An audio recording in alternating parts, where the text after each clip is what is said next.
What up, YouTube? It's Mr. Everything. I'm prolific, so gifted. I'm the type that's gon' go get it. No kidding. Breaking down a switch in front of your building. Sitting on the steps, feeling no feelings.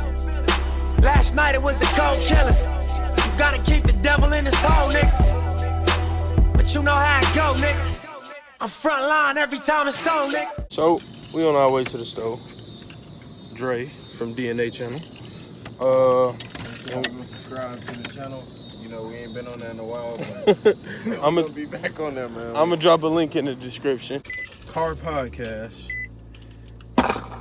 As of recently, everybody been dropping a top 50 top artists and all of that. So I ain't got time to go over 50, and honestly, to be 100% and completely honest, I probably don't listen to 50 different motherfuckers, and maybe that's just my... I feel like even if we do, that's just like kind of hard to do. Yeah, that's hard to do off the top. Especially in order, like that's just... Yeah. It's too debatable. But, so, my top... We doing top 5 or top 10? We're gonna do top 5 first, and then we're gonna do top 10. Top 5 and top 10, all right. My top 5, and I'm going over influence and rappers of rappers that had an influence in our generation. Okay, yeah. You feel me? In our time period while we was growing up. If somebody truly, you feel me, was to say like somebody my age, I'm 22, was to say like Jay-Z or, you feel me, Pac or Biggie, you have to go back and listen to that shit. That shit wasn't currently being just put in your face as we was coming up. So number 1, I gotta give it to Wayne. That's like kind of like study of the game studying, type shit. You gotta know your history of the music type shit. In order, yes. But my number 1 is Wayne. My number 2 is T.I. My number 3, who did I say my number 3 was? Meek. Drake. Was it Drake? Oh yeah. Number 3 is Drake. Number 4 is Meek, and my number 5 is Cole. That's my top 5. Then my number 6 would be Kendrick. Number 7 would be Nip. Number 8 would be Ross. Number 9 would be... I guess I would have to give it to Jay, because I do go back and listen to it. Yeah. I ain't gonna say go back. As we was coming up, that Forever Young shit and just these last few albums, they have kind of been relevant. You feel me? Wait. Who'd you say? You said 6 through 8. Who was that? 6 is Kendrick. Okay. 7 is Nip. 8 is Ross. Okay. And 9 is Jay. 9 is Jay. And 10, I'm gonna have to give it to Ye. Ye? I was gonna say no Ye. Nah, yeah, I'm definitely putting Ye on there. Ye actually could be higher in the list. Yeah. But I'm just going off. Well, yeah. Actually, I'm gonna have to give it after. I'm shift everybody down and put Ye at 6. Put Ye at 6, Kendrick at 7. Okay. Ross 8. No, Nip 8, Ross 9, Jay 10. Jay 10. Okay. Yeah. That's my top. Ross 9, Jay 10. Yeah. Cause I ain't gonna lie, like when it come to like influence, like Ross go hard. Yeah. And he put out a lot of music. Ross is in my top 10. Yeah, he put out a lot of music, and he put out a lot of quality music. However, the influence behind it, I don't think a lot of our generation appreciate that. No, yeah, you're right. That's more for like old. I ain't gonna say older niggas, but like my daddy bumped Ross all day long. I feel like his volume in music speaks to like an older crowd. But I feel like the fact that he was putting consistently a lot of music out during our time was a big part of the reason why a lot of our generation was fucking with him. Yeah. You feel me? Because he was out really during our time, but when you really listen to the music, it's really for like the older crowd. But the fact that I feel like that he was consistent during our time, it made us want to listen to him more. And I feel like he gave us that opportunity to grasp more of his music. So it's like he kind of slowly, gradually, he kind of gradually gravitated towards like, it's like our generation was like gravitating towards him more in like a gradual way. It wasn't like fast, but it was like the more he put music out, it's like, okay, like me, I feel like the older I got, outside of his commercial music, like I'm a boss. That was really Meek shit, but even his line on it, that was a commercial song. That shit that he did with Drake, that was kind of a commercial song. Which like, one? I'm on Aston one? Martin. Oh, Aston Both Martin. of them. I'm on one and Aston Martin. Yeah. Like that was kind of like commercial songs, but outside of his commercial songs, them listening to what people say is the throwaway music on the album, the shit to just feel the album. If you actually go through and listen to that shit, like he actually got some shit on there. Like, to me, honestly, I ain't gonna lie, with Ross, like, I always used to tell people with Ross, I feel like every year he put out an album, everybody knew what to expect. Like, to me, I feel like Ross never was an artist that, like, exceeded the expectations, but he never, like, went lower than what the expectations. Like, he put out music that we knew what he was gonna put out, but that's just go to say, like, that's for me to go to say that the music he was putting out every year on the album standpoint was good. It was good music, but it was never like, you know, you got some artists within their own music, they improve within their own music. I feel like Ross did, bro. I feel like when he started doing cinematic music, when he started that song he did on Django. Yeah. That with Jamie Foxx. Yeah, I forgot what the fucking name of the song was, but when he started doing like cinematic music, I feel like Ross leveled up. I feel like he truly jumped. I ain't gonna say he leveled up, but like you said, every year he gonna put a project out, and we know what to expect from him. Yeah. We know what, you feel me? He gonna talk about that hustle. He gonna talk about grinding. He gonna talk about. But it's always good music, though. It ain't the music. Is always good. But how I kind of compare, or how I kind of look at that, is like he became vanilla. Yeah. You feel me? Like you can like any other ice cream on earth, but trust and believe if vanilla, you just that's just your go-to. You know what the fuck you gonna get with vanilla. It ain't. You feel me? Gonna be nasty ever. Exactly. Yeah. So he kind of became vanilla in the sense of we know what he gonna put out, but to me, when he started putting out that cinematic music, it kind of opened my ears up again. Like, oh shit, he coming with some kind of commercial shit, but it's some hot shit. Like, even on the vanilla shit though, like from my standpoint with Ross, is like I never looked at that as a bad thing to me. No. Consistency is key. Yeah, I always looked at it as like every year Ross came with some shit. Like, I feel like later on, for me personally, like, the more he started putting out shit, like, it's like I'm not really super interested in looking forward to like listening to him, but I know when I do listen to the music, you feel me, like there was times when Ross was putting out music when I was thirsty to listen to it. You feel me? I feel like later on I wasn't that thirsty to listen to it, and that's just because I knew what he was gonna put out, just based off the type of artist he was. But I knew when I took the opportunity to listen to it, it was gonna be good. It was gonna be good regardless. You feel me? And every time he did, it was always good. It was never bad. But it was just like, I'm not thirsty to listen to you because I already know what you finna put out. That ain't to me. But I'm like, that ain't bad. It's just, you know, I just know. You feel me? But he was always one of them to me. But I definitely will have to put Rossi. Who my top five? Top five. My top five, I'm going to go Drake. Okay. I'm going to go... Let me see. I'm going to go Drake. For our generation, I'm going to go Drake. I'm going to go Kendrick, 2. Kendrick. No, actually, I'm going to go Drake. I'm going to go... Actually, my bad. Let me scratch all that. I'm going to go Wayne first, then Drake. Okay. Wayne 1, Drake 2. Kendrick 3. I'm gonna go. No, actually, take Kendrick back. I'm gonna go Future 3.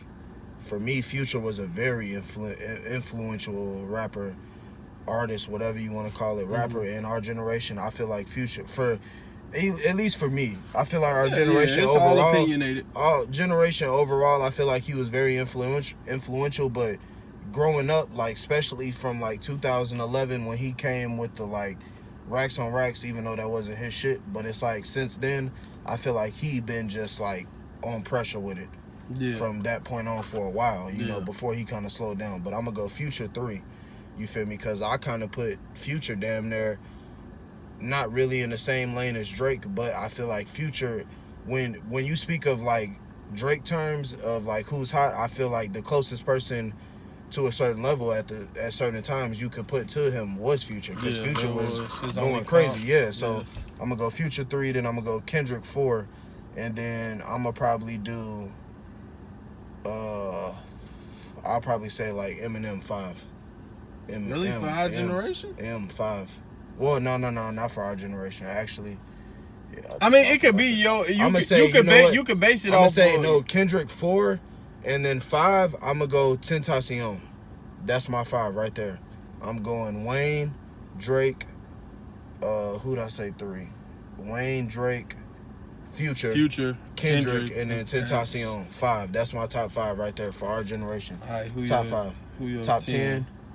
Tentacion is 5. I'm gonna have to go. Let me see. 5 Tentacion. 6. I'm gonna have to go probably J. Cole. Okay. J. Cole 6 for me. 7. I'm gonna have to go 7. Probably J. Cole 7. I mean, J. Cole 6. Yeah. T.I. probably 7, because T.I. was influential for me. Especially from the South. Being from the South, T.I. was influential. I'm not from the South. But he wasn't. He was just T.I. for me. T.I. for me, he wasn't. He was influential, but I felt like T.I. was already to a certain level. He was kind of like more of like an OG status from when I was growing up, just because being from the South, I heard already so many South niggas. You feel me? I've been listening to South niggas for so long. It was like T.I. was, but yeah, I'm gonna put T.I. 7. I'm gonna go 8. Let me see, 8.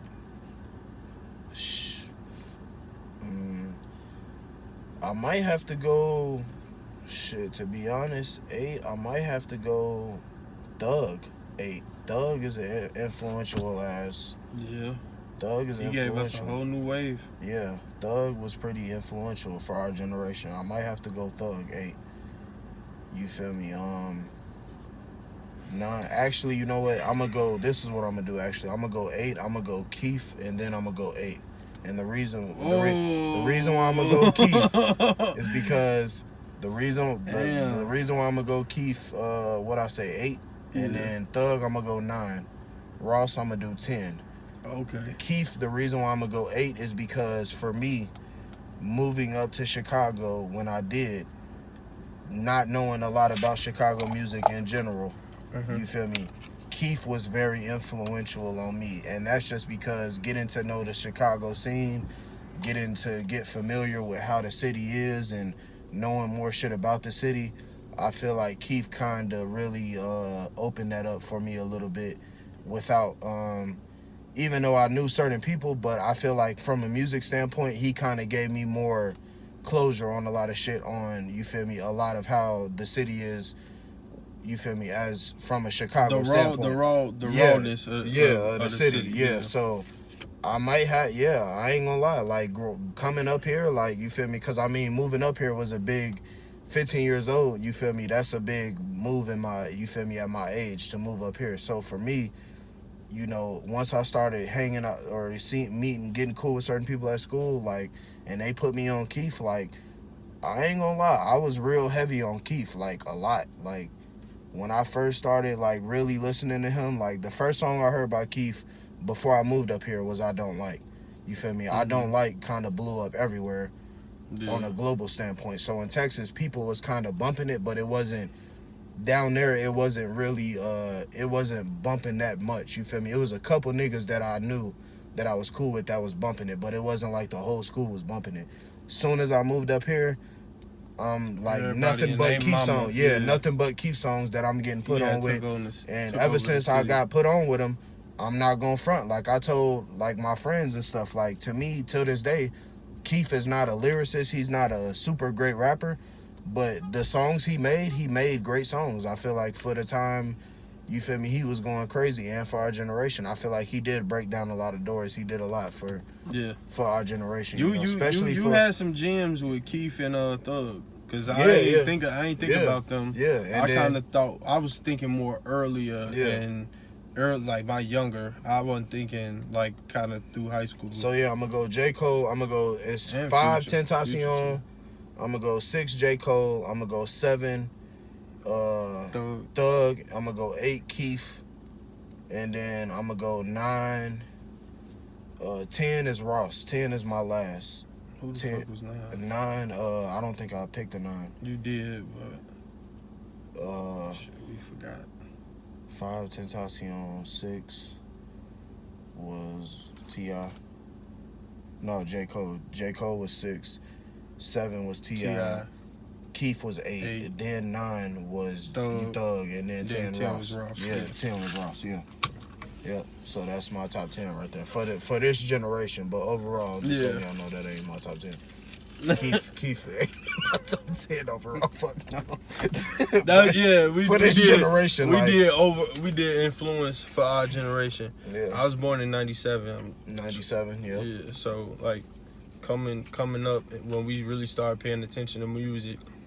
97. I'm gonna say I started really paying attention to music, and my first rapper who really influenced me was Bow Wow. Yeah, low key, damn that. my first rapper. Bow Wow was like Snoop was like, I ain't gonna say falling off, but he was fading off. Yeah.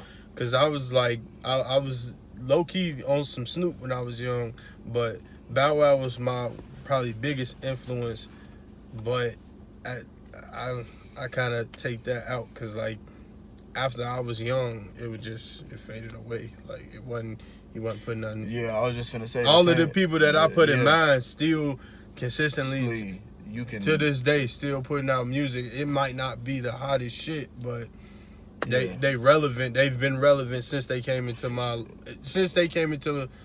my life as far as music. Since they've blown up till now, they still have maintained relevance. I feel like for me personally, I would say Bow Wow and Romeo.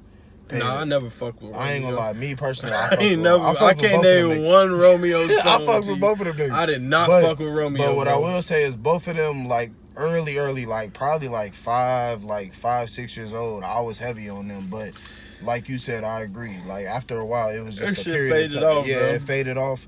And then because like they made music for kids. After we came out of like being kids into like adolescence, it was like gone. Wayne had took over. Yeah, and even for me, like I feel like grade, all I wanted on my Christmas list at school was. I feel like even for me though, for my top 10 and for our generation, Keith to me is probably the most irrelevant one out of that top 10 that I got. But I do feel like he opened a lane. The fact that he did what he did at the time he did, like. That's something that a lot of people just don't forget, you know. Like Keith still has a lot of respect for what he did. You know, he might not be a lyricist or a great rapper, but I do feel like a lot of people do respect Keith till this day just for what he did. You feel me? That's something that it's like we can't take away from him, man. We gotta give him that. You feel me? Because it's like without Keith, there's no Herb, there's no Bibby, there's like a lot of none of these niggas, to be honest. Like without Keith, the whole drill scene all around America is like. So and then you feel me, and that to me that goes into play. But that's what I mean. You got them gems. You had some gems. You had a gem with Future. You had another gem with Chief. And you had another gem with Thug because them niggas opened. Oh, Soulja Boy. I was gonna say that. Hey, I was gonna say Soulja Boy possibly in my top 10, but the only reason why I didn't put Soulja Boy in there was because for me, Soulja Boy. He was influential a lot, but I don't feel like it wasn't enough for the people that I picked. Me personally. Yeah. I don't feel like it was enough. Well, like I said earlier, everybody who had came on the scene from when they jumped on till now is still relevant. Yeah. Like, but I mean, it's like Soulja relevant on some social media. At the end of the day, everything, like you said, it do come down to opinionated shit. Because at the end of the day, when you really sit back and think about it, without Soulja Boy, is there a Keith? Like, I don't think there is no Keith without Soulja Boy. I definitely believe that, but that's just like the student becoming a prodigy. You become better than the master. The student becomes better than the master. Yeah. I feel like, you feel me? Yeah, Soulja, you opened the door up. Yeah, but guess what? Just did it like, in a better way. He kind of elevated. Motherfuckers perfected already. What you started. Yeah. You started something, but motherfuckers perfected it. Yeah, that's true. Yeah. So drop y'all shit in the comments, man. Yeah, that's why I didn't put Soulja Boy in there. But what I will say is Soulja Boy is definitely an influential person in our generation. Yeah, coming up, especially with MySpace and all of that. Like, he was one of the few rappers that like was heavy on the social media scene before any of these niggas ever even was thought about. You feel me? So you got to give him that, at least at the most. You know, I mean. It is what it is, but yeah. Drop your shit in the comments below. Drop your top 5 or your top 10 in the comments below. And it's Mr. Everything. I'm out.